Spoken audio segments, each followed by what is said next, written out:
Good afternoon, Lili Khanbashi. Good afternoon. Did I actually get that right? You got it perfectly right. If you got it wrong, I would have been so unimpressed with you after all these years. I've known you for like 10 years, so by now I should have got it right. Honestly, thank you for coming down to our second Not a problem. episode. It's my first time. Podcast. I can't believe this long. I know, like, I actually, like, you've invited yourself here many times. I've always been like, yeah, come down. But then flaky me, of course. Mm-hmm. Never makes it happen. Right. Now we have a reason to. Of course, we can come and talk about the tipping point. Well, there's nothing else to do right now. Yeah, so we can just sit here socially distant away from each other. But yeah, thank you so much for coming down. Not a problem. It's really good to have you here. Thanks for having me. This whole discussion today, we're going to talk about the tipping point. And that stemmed from a conversation we had this week, actually, when we were chewing the fat about kind of where we're at with the. Oh, you mean the lack of. Well, lack of event, yeah. It's gone, literally overnight. Talking about that, you know, like, where are we at? Like, what is this? You know, what is the tipping point? Where are we at? What's going on? Well, I think we're going to hit a tipping point. Do you know what I mean? Tipping point is basically when we hit critical mass and something has to change. And a lot of times it's what do you call it? It's the little things that make a big difference. And right now, it's a time to do that. You know, to me, it's up to us which way it goes. We can either have other people take in the future, or we can act. At the moment, that's not happening. Well, of course, because many people don't know how to do that. What's going on? Well, not just that. Sudden overnight, the carpet gets pulled out from underneath you. There's no industry. First thing you're going to think about is yourself, which is completely fair. You know, how am I going to, you know, where am I going to get the money? Loads of freelancers, nothing. Yeah. When they're going to get back online, they don't know. So obviously, without question, the respect that people right now, but at the same time, industry. As a collective, we need to figure out what's going to happen next. And I can't see that happening. I see a lot of people talking. Yeah.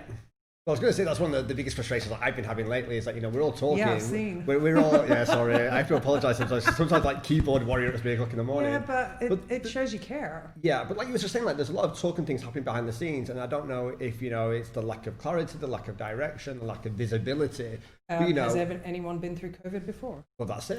You know, unless you, I think 1918 was when we did swine flu, Spanish flu. Yeah, none of us were around then. Yeah, but then think about it. What did events look like back then? Very different. Everything's evolved, right? Everything's evolved, and we need to evolve with it. Yeah. I think we've gone through the whole rabbit in headlights. Yeah. There isn't a single. I think we're still going through that though for many people from the conversations which we're having. And a little bit less though. It's true. As I said, I reckon we're going to hit a tipping point. It's up to us to decide which way we want to tip. We can either be the ones that go, it's this way, or we can be told which way. And that tipping point, I guess, is also being impacted on financial complications. People need to get back to business. People need to be doing things properly. That's the thing. You know, you hear everyone going, oh, you know, by September the industry is back, or, you know, first of all, who's got a crystal ball to say that? Yeah. And secondly, some people won't last that long. Well, that's a good point. So, I've got it on the notes here because we were talking. The industry comes back, and then there's no one to do it because everyone had to find other means. Or leaves the country.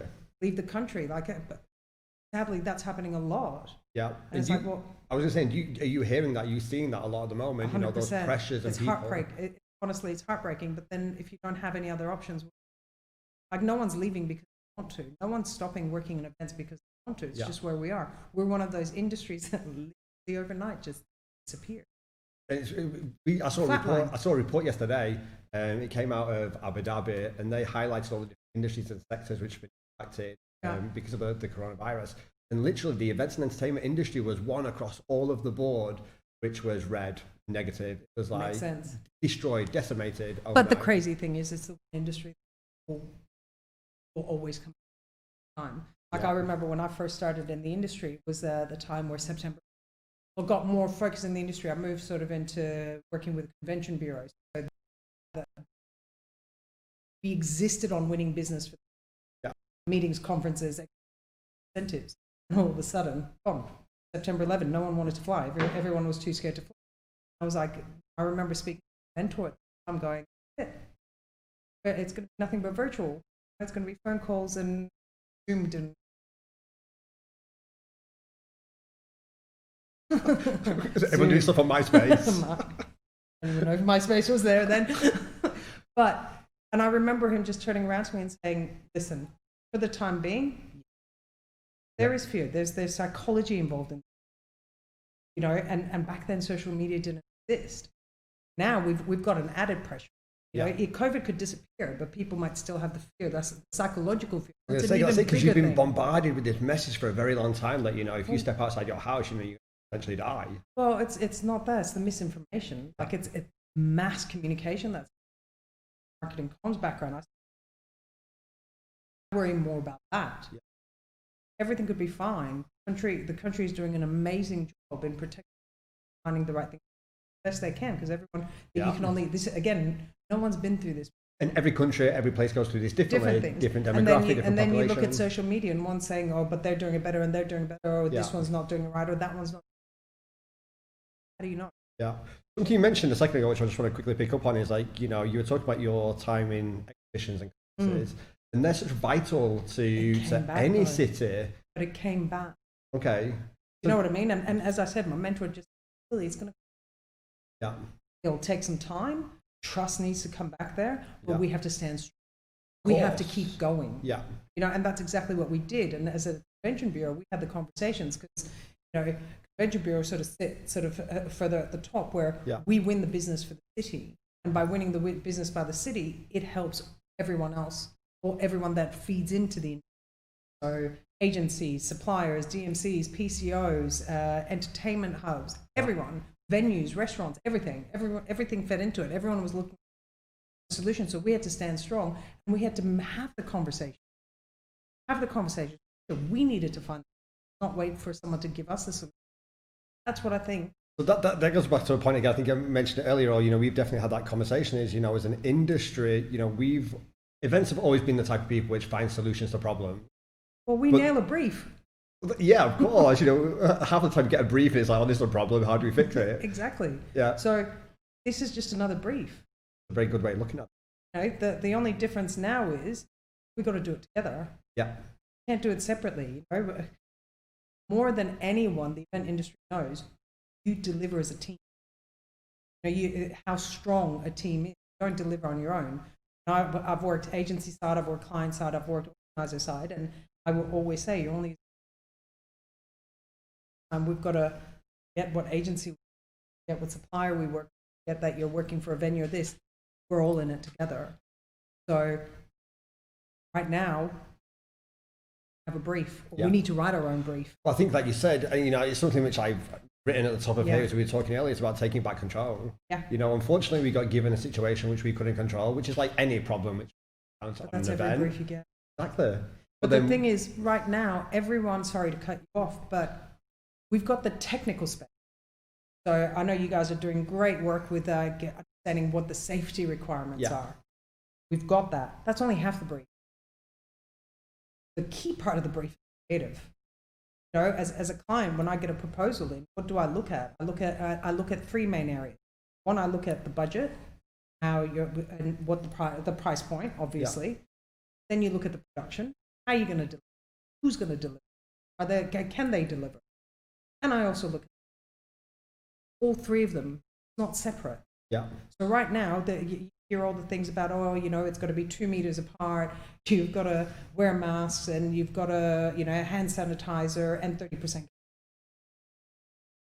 you imagine that as a concert? Well, to be honest, it sounds like my worst nightmare. To be honest, you might go once. If you would probably only go once. You go once because you're dying to get out. Yeah. But long term, that can't be what a concert looks like. Yeah. A concert can't just simply be exactly the infrastructure it is now and just take 70% out. Part of the amazingness about a concert, and you speak to artists, and you can speak about this better than I can, it's the vibe that they get. They feed 100%. Off that. Yeah. You know, half of it is that you're seeing one of your favorite artists on stage live, and the other one is the atmosphere created from being there and being with fellow concert goers and fans and all that, and just the great memories that 70% out. I expect it to still feel the same, but you can pivot and think differently. Yeah, 100%. But what that answer is, we still need to creatively find it. It's interesting because I just briefly saw something on Facebook. Someone just sent me a message then, apparently like yesterday in Arkansas, the US. And it was like a socially distanced concert. And it was everything what you just said. It was like everyone's 2 meters apart, everyone's wearing gloves, everyone's wearing a mask, everyone's away from everybody. There's no bar service. Everything had to be sterile. Everything brought to you.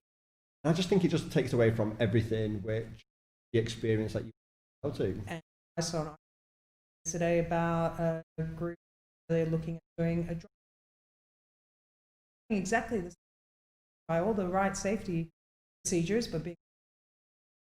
Now, am I saying that is make it perfect? I don't know. Yeah. Maybe it's going to be a great new trend. Maybe people are going to absolutely love it, and it's going to, or they're going to do it, and it's still better than being just 30% and 70% empty. It's a different experience. You're changing, doing a bit of a pivot, doing something different. See how that goes. People are still going to go with it because it's a different experience. You know, they are going to try it out, and then from there you see that some things didn't work, and you'll come up with your ideas. At least they're doing. They're taking the technical, adding creativity, which is what us at the event industry do best. Yeah. That's why people come to us. 100% agree. It's what we do. We were talking earlier as well. You know, you mentioned that nothing will replace the face. I don't. Everyone's having all these conversations right now about, you know, all of a sudden everything's going to be virtual. You know, what are your thoughts on that? Yeah, because you mentioned it's the Band-Aid solution. To me, it's okay. If in a year's time, that's the only solution that we have as a professional. Yeah. Would you be happy having? Well, is that what we want our industry to look like? I just don't want to live in a virtual world because everything else is like, you know, like you order something online, you know, everything's convenient. But look, how are you feeling now? Right, we're all having to work. Right, over 2 months that we're all quite social distance from, away from friends. And what's the most refreshing part? Highlight of my day, Dan. Come and see me. I get it's to the see highlight you. of most people's day. I'd like right? to, you know. You know, but psychology, mental health. It says humans are not made to be on their own. Can you imagine? Let's just go fast forward 5 years. Yeah. Virtual events all we have. That's what the event world looks like. You still want to? I don't. If someone told me that no longer am I going to be able to stand at 5 o'clock in delirious, a Red Bull, whatever, working with my shoulder and creating something amazing, and then seeing people enjoy it, that's gone. Do it anymore. That's that. You know, we've always said you've got to be crazy and passionate about events to work in events. Slightly crazy. Crazy words. Yeah. But to then say that's what it. Sure, I know we can do better. Well, it's like it works we now. Can do though. better. I think we need to do better. Listen, my hats off to all the agencies and suppliers that actually were able to turn that around so well. True. Fantastic. Yeah. You know, they could have sat there doing nothing, but instead they rose up, they actually did something, and I believe that there has been some virtual events that have gone, and they've been a great success. And some of them have been like, you know, really needed. You know, like we saw the TPME magazine was the other day, and it was great actually to bring people back together. You got two choices. You could do something. Yeah. So hats off. Now, what I'm saying is to make it really tip and start coming back, we need to have more.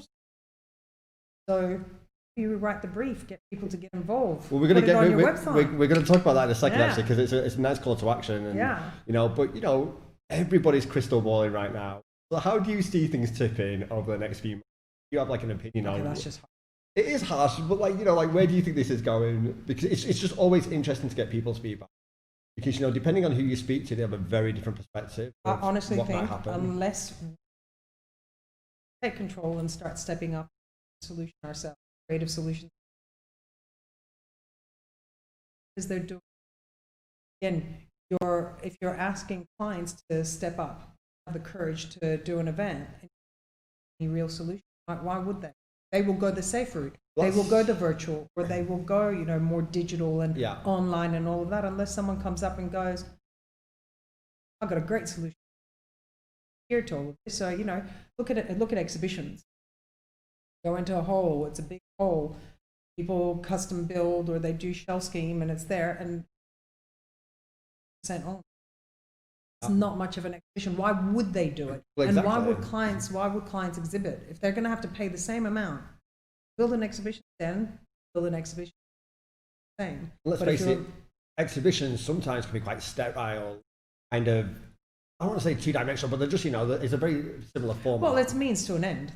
From a business perspective, it's a means to an end. So, you know, a lot of the properties development shows, it's a means to an end. They do great business. If you look at, the air shows, they make some quite crucial. But what I'm saying is, if you're going to drop it down to 30% capacity, and you're asking clients to still come, well, you need to change it up a little bit. Yeah, because you're going to have to do something different to get them to come. So maybe it is that you reimagine what an exhibition hall looks like. How is it? Again, I'm not a creative. I'm going to deliver it. So I'm not. I'm not going to say. People. Well, that's the thing. I throw this out to the creatives because they'll be able to come up. So like, okay. I can think of. I've worked with so many incredible creative directors and creatives that I sit there and I give them the brief, and I'm amazed.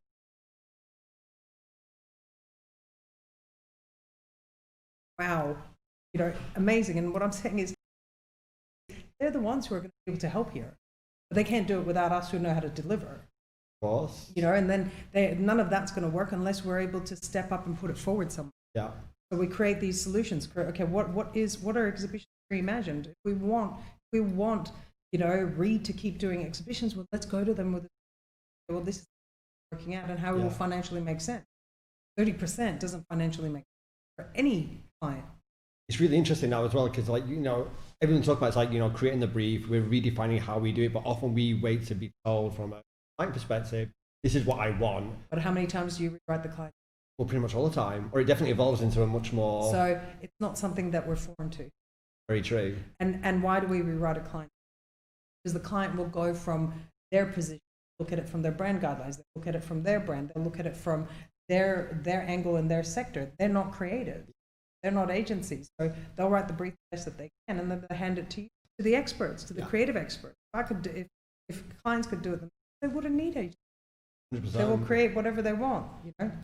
It all goes back to the point. We've been having lots of conversations. It's quite frustrating in many ways. It's challenging because people just right now don't know what to do, and the reality is that we as an events industry have a real good opportunity to redefine. First of all, how we create that creative. Working within the confines of the challenges, which is just another challenge on top of every other challenge, and then give clients actual tangible solutions of how they can re-engage with audiences. It's there's a couple of things we've got to bear in mind. Budgets are, that's a given. So some clients, if they want to, they might not be. Well, sometimes you can make some of the most creative things with the smallest of budget. Having worked for not-for-profits for many times in my career. Although budgets are good. Just to clarify, we do want budget. No, of course we want budgets, but you can't have your cake right now. Exactly. So which would you rather? Would you rather still be able to deliver events, or do you want to sit and wait for a budget for you? Yeah. Which by then they might have the budget, but there's no industry. So it's everything. We've got to band together and figure it out. It's okay, well, clients might not always have the budget right. We have been. Everyone's been slashed. So and it's not going to come back anytime soon. But companies still have to have guys to. So if as agency you look at it and this is what you right, as we said, exhibition, let's look at it. I don't know, we've got to keep, how can we ensure that 100% people arrive but still uphold 30% to see how is that going to look? And I throw it out to the creatives. Not mine, but one thing I do know is that there are always. One thing you just picked up on then, sorry, the opportunity to, and I think with everything that we've gone through right now, although yes we are connecting, I definitely speak to friends more. Yeah. Because I'm not so busy with work. Funny enough, there's not much going on. But do you feel like in many ways that brands, companies, whatever, are disengaged from genuine audiences, real audiences, because we've lost that ability to have? I don't think so necessarily. Yeah. It all depends on how well they've done it. Yeah. We, with our company, we immediately went more digital, and we made it more interactive. Okay. So our engagement has gone up, and that's fantastic. Still doesn't change the fact that on other sides that we normally can't do. Our awards on. Well, the reason to do it. Well, I was going to say the reason why I ask is because at some point, hopefully in the future, not too distant future anyway, there's that great opportunity to be able to bring people back together in person or 100%. Maybe. But look at it, every time something it's happened in our world that's been jarring. Yeah. Jarring for a while, but people rise up. People find solutions. Yeah. You know, we're resilient. You know, we evolve. We're here today because we evolve. So that's a nice little ending. We're going to end this actually quite shortly. Like, we're getting the timing from Ryan. He's going to cut us off in a minute. Sorry, Ryan. But you're talking about rising up, and something you talked about earlier was we want to call out to the Mavericks and no. Get them out. Get them in. Find them. Where are they? But your post the other day on your page where you said, you know, we've got to be doing something. Yeah. And what's great, and I've been following you. I love the fact that you're saying, you know, we're out there, we're chatting, you're doing it, you're being proactive. You can sit and do nothing, or you something, and you've been doing it. Trust me, there's been many days I wanted to sit and do nothing. Yeah, no, and there's nothing wrong with that. Yeah, that is completely okay. I've had those days. But we then have to get up the next day and go, right, do we want our event industry to exist tomorrow or not? And how do we want it to exist? What do I want to still? That's actually, you hit the nail on the head. It's almost like we rehearsed this. But you said earlier in a conversation that this is now the biggest event. Yep. What does that mean? And